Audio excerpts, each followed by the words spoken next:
Hello students, good morning. You are most welcome to 11th class chemistry English medium. Students, our chapter second structure of atom is going on.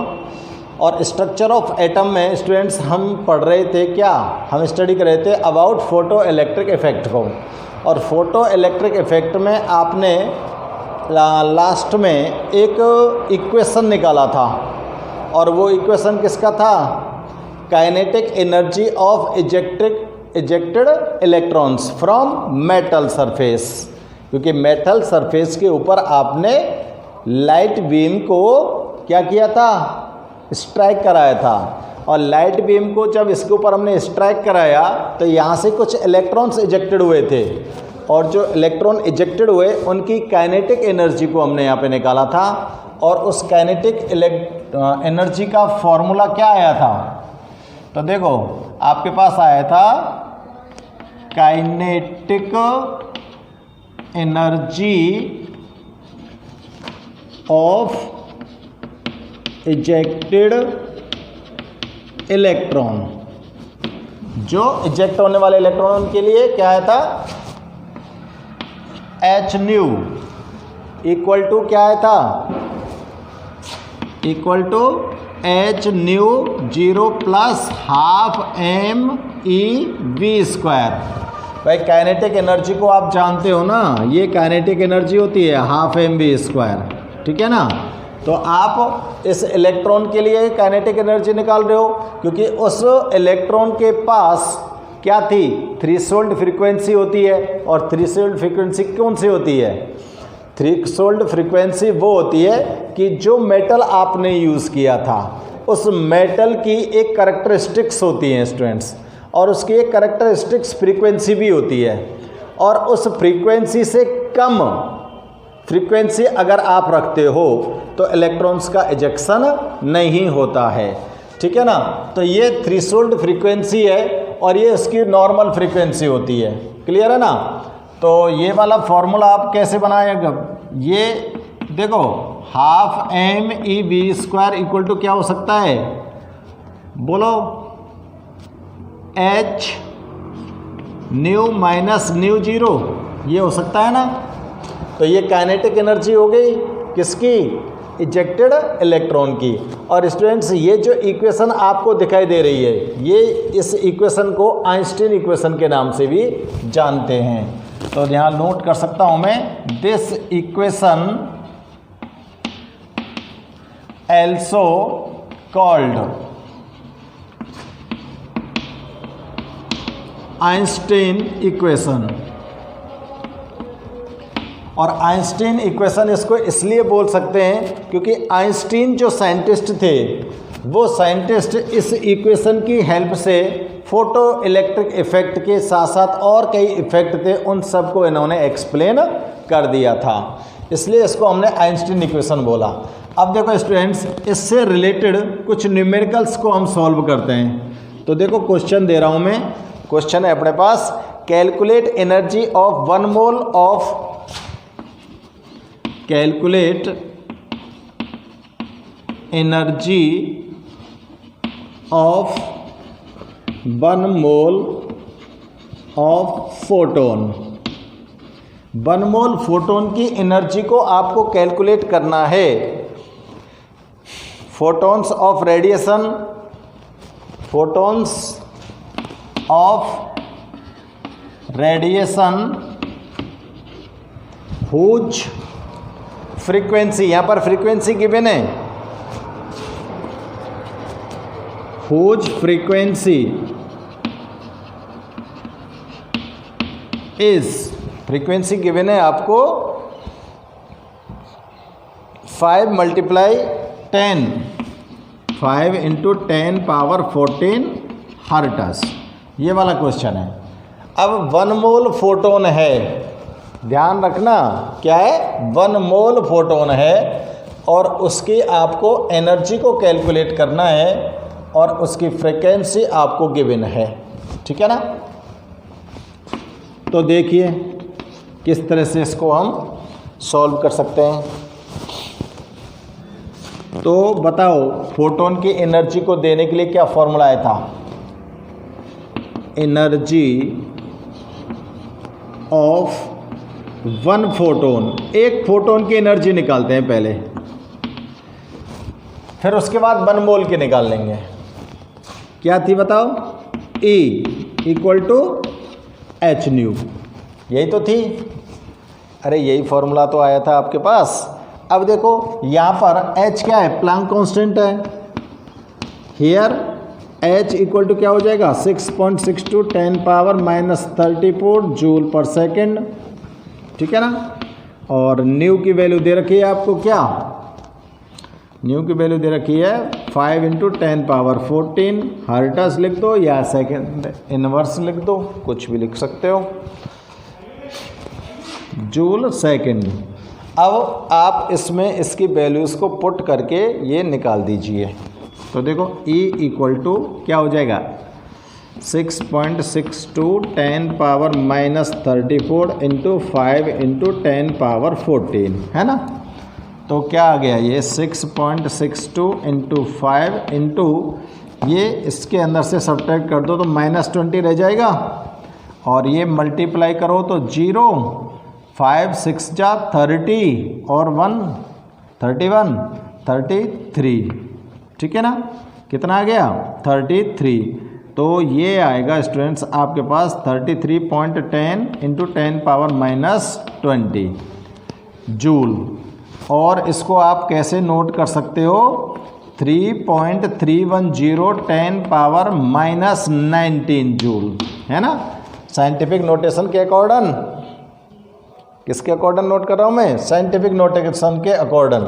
अगर यहाँ पर negative charge में power दे रखी है और आप इस पावर को कौन सी साइड में रिमूव कर रहे हो? लेफ्ट साइड में, तो आपको यहाँ से ये सबट्रैक्ट करनी है पावर, ठीक है ना। क्या करनी है? सबट्रैक्ट करनी है। तो एनर्जी तो ये आ गई। अब ये एनर्जी आ गई 1 फोटोन की, और हमको निकालनी किसकी है? 1 मोल फोटोन की। जब स्टूडेंट्स 1 फोटोन की एनर्जी ये है तो 1 मोल फोटोन की एनर्जी कितनी होगी? तो देखिए, एनर्जी ऑफ 1 मोल फोटोन, ठीक है ना।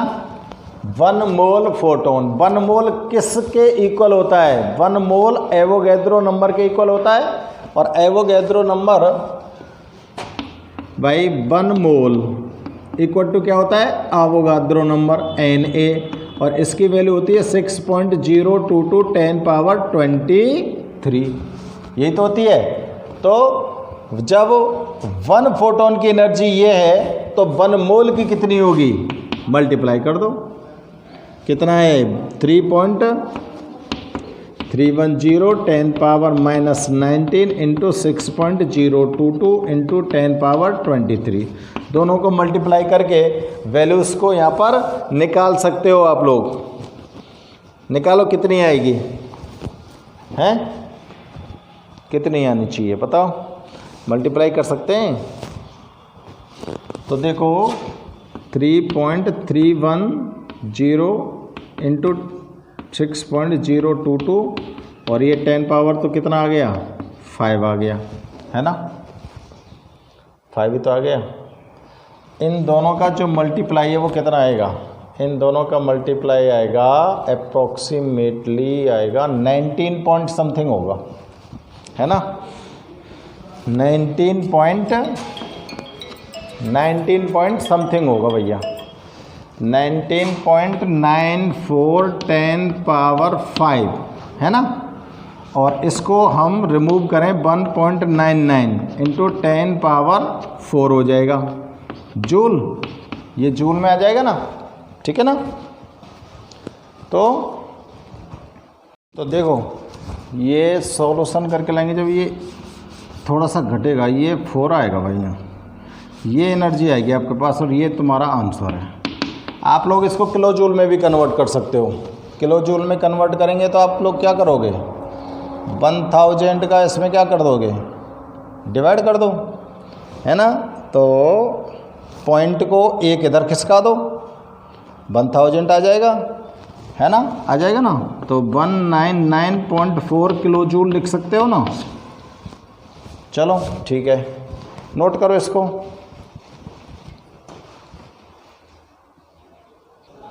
अब देखो नेक्स्ट क्वेश्चन चेक करते हैं, है ना। नेक्स्ट क्वेश्चन है भाई हमारे पास, a 100 watt bulb emit monochromatic light. A 100 watt bulb emitted monochromatic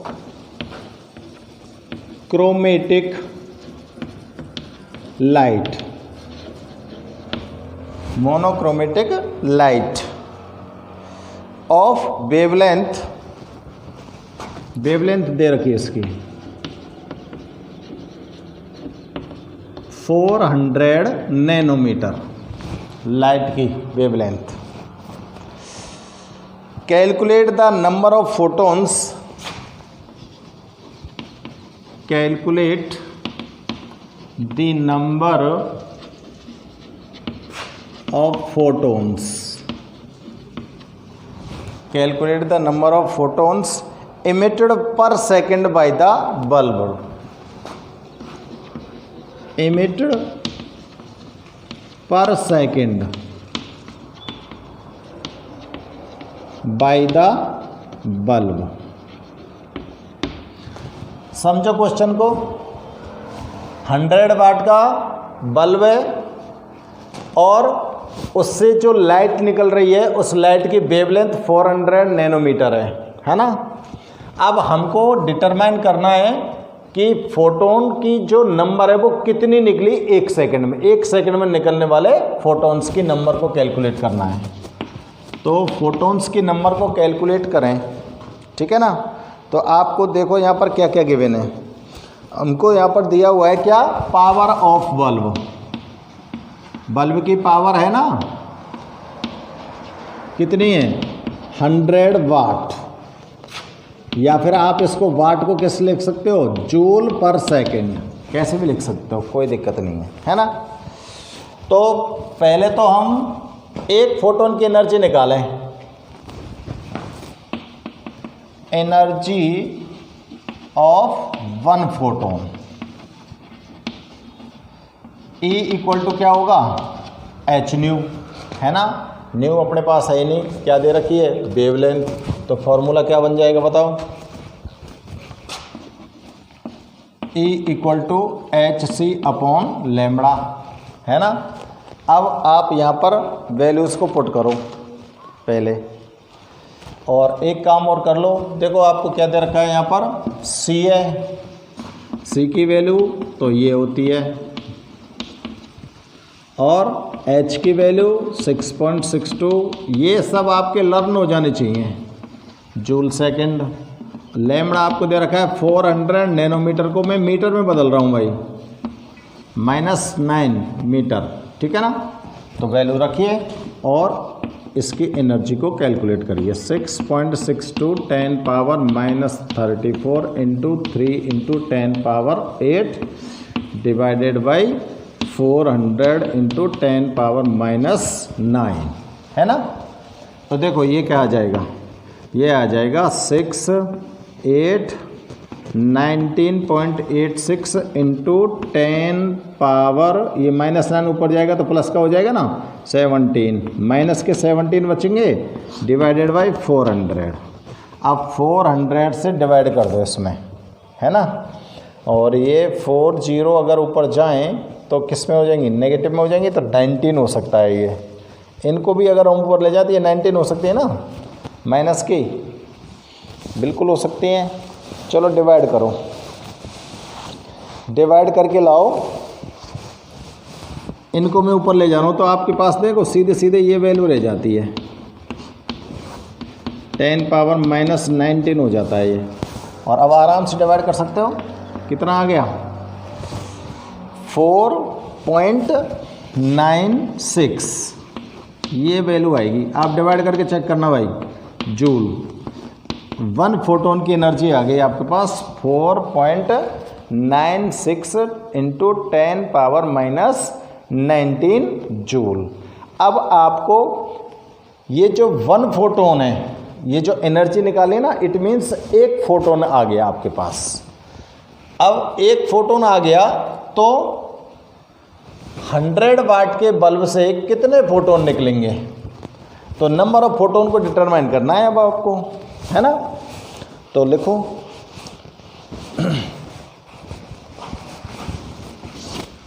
number of photons, क्या करें, जो बल्ब की पावर दे रखी है ना उसमें फोटोन की एनर्जी को डिवाइड कर दो और निकाल दो, सीधम सट डायरेक्ट, कोई दिक्कत नहीं है, ठीक है ना। अब देखो क्या करें, कैसे निकालेंगे भाई, 100 इंटू 10 पावर, ये तो किसका हो गया, पॉजिटिव हो गया, नीचे आ गया 4.96, और इसके पॉइंट को अगर मैं हटाऊं तो ऊपर कितने जीरो चले जाते हैं, 2 चले जाते हैं। तो अब मैं इसको रख लूँ 1000 में, तो इसका डिवाइड चला ही जाएगा, 10 पावर 20 हो जाएगा, और ये कितनी बार जाएगा, 2 पॉइंट समथिंग आना चाहिए, है ना, 2 पॉइंट समथिंग ही आएगा। और आपको सीधे सीधे नोट कर सकते हो भाई, 500 के लगड़े के मान लो है, तो 2.01 लिख दूँ। नंबर ऑफ फोटोन्स कितने, 2.01 इंटू 10 पावर 20, और ये कब निकल रहे हैं, पर सेकंड, पर सेकंड, 1 सेकंड में इतने फोटोन्स बल्ब इमिटेड कर रहा है, ये नंबर ऑफ फोटोन्स आ गई, ठीक है भाई, करिए नोट।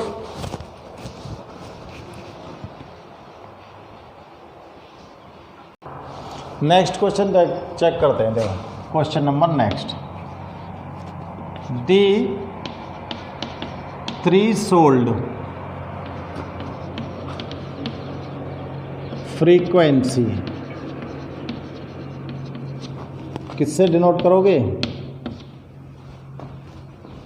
ऑफ ए मेटल, किसी भी मेटल की थ्रीशोल्ड फ्रीक्वेंसी दे रखी है, ये वो फ्रीक्वेंसी होती है जिस पर आपका जो फोटोन्स, इस पर पड़ा था ना मेटल सरफेस पर, लाइट बीम पड़ा था, तो इसी फ्रीक्वेंसी पर वहाँ से इलेक्ट्रॉन्स का इजेक्शन हुआ था, ये वो फ्रीक्वेंसी होती है। For a metal is of a metal is 7.010 power -14 पर सेकेंड, है ना, ये तो थ्रेशोल्ड फ्रीक्वेंसी दे रखी है। Calculate the kinetic energy of electron, calculate the kinetic energy of electron. अब आपको क्या निकालनी है, इलेक्ट्रॉन की काइनेटिक एनर्जी निकालनी है भाई। Electron emitted, electron emitted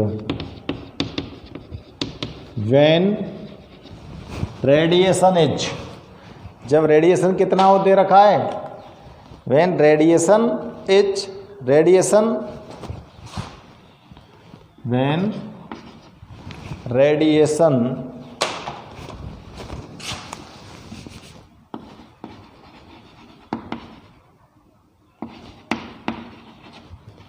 of frequency,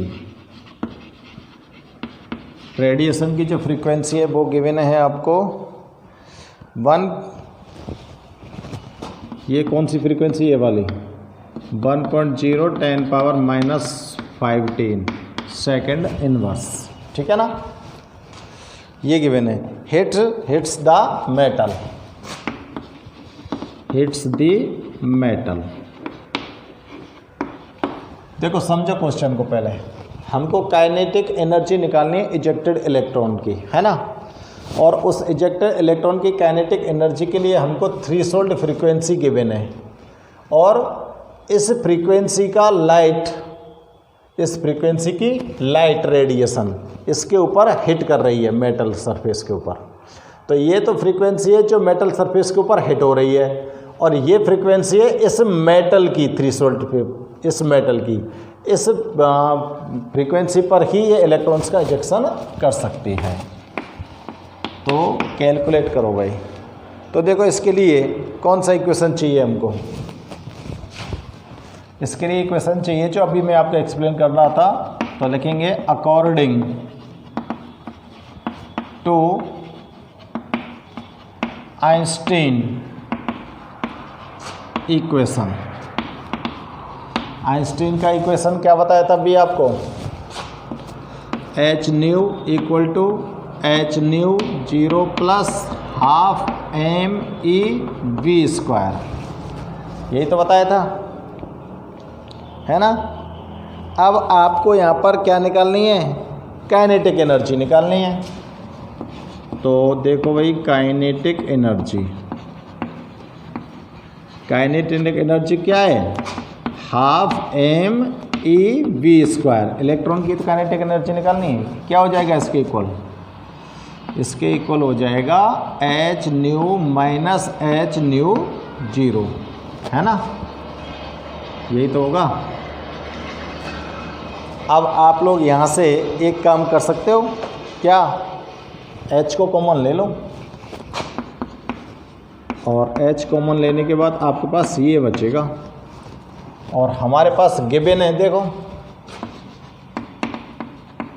given है, न्यू की वैल्यू गिवन है 1.0 10 पावर माइनस 15 सेकेंड इनवर्स, और न्यू 0 की गिवन है 7.0 10 पावर माइनस 14 सेकेंड इनवर्स, है ना। ये दोनों गिवन तो है, तो वैल्यू को रख दीजिए, बस प्लैंक कांस्टेंट की वैल्यू रखिए और इसकी वैल्यू रख दीजिए। तो देखो 6.62 10 पावर माइनस 34, है ना। इसकी वैल्यू क्या है 1.0, माइनस नहीं है बच्चों, ये प्लस के साइन है, ये माइनस मत लगाओ इन पर, है ना, माइनस नहीं लगाना है आपको, प्लस लगाना है। 10 power 15 minus 7.0 into 10 power 14, clear है। अब देखो हमको क्या करना है, हमको साइंटिफिक नोटेशन के अकॉर्डिंग ये जो पावर है ना, इन पावर को हम क्या कर लें, इक्वल कर लें, तो पावर कॉमन आ जाएगी। अगर ये दोनों 10 पावर 15 और 10 पावर 14 हमको यहाँ पर जो गिवन है, इन दोनों पावर्स को हम अगर कॉमन कर लें, सेम कर दें, तो कॉमन आ जाएगी। तो इस पावर को सेम करने के लिए मैं क्या करूँ, 6.62 10 पावर माइनस 34, देखो इसके लिए क्या कर रहा हूँ मैं, यहाँ से एक जीरो को मैं इधर ले रहा हूँ, और अब ये 10 पावर 14 रह गया ना, माइनस 7.0 10 पावर 14 रह गया ना। अब आप 10 पावर 14 को ले सकते हो ना कॉमन,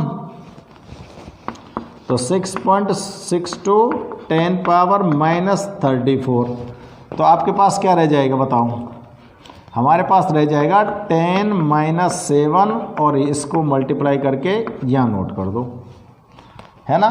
तो क्या आपके पास कैलकुलेशन आई, अपने पास कैलकुलेशन आई 6.62 10 power minus 34 into 3 into 10 power 14। भाई 10 में से 7 गए तो 3 बचे, और ये कैलकुलेशन आ गई आपके पास, है ना। अब क्या करना है, 14 है भाई, 34 है।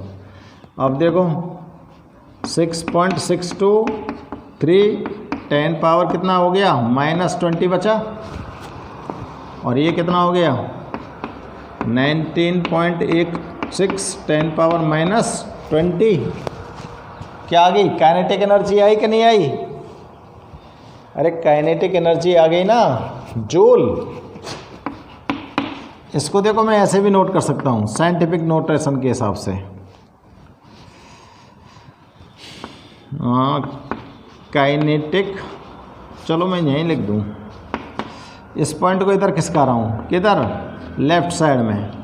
तो यहाँ पर मेरे को क्या करना पड़ेगा, 1 0 को सबट्रैक्ट कर दूंगा, घटा दूंगा, जूल। तो लिख सकते हो आप काइनेटिक